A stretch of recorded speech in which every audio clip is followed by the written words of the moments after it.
Right, 17 years after he left, an internationally famous composer has returned to the school where he wrote some of his earliest work. Dai Fujikura moved to Kent from Japan in 1992.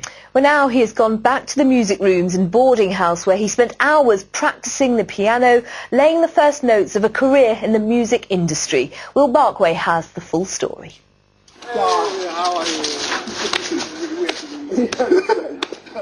Reunited, Dai Fujikura back at his former school meeting his former housemaster.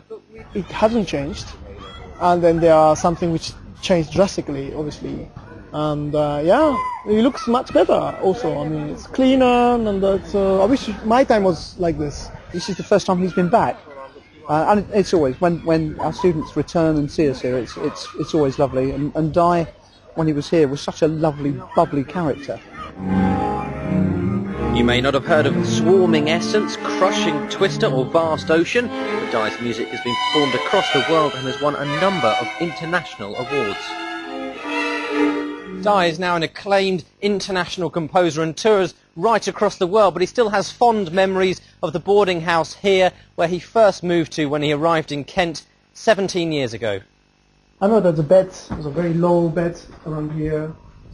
I remember I had my keyboard just behind the cupboard, and yeah, I remember very well. But it's very different. Now it looks like a proper.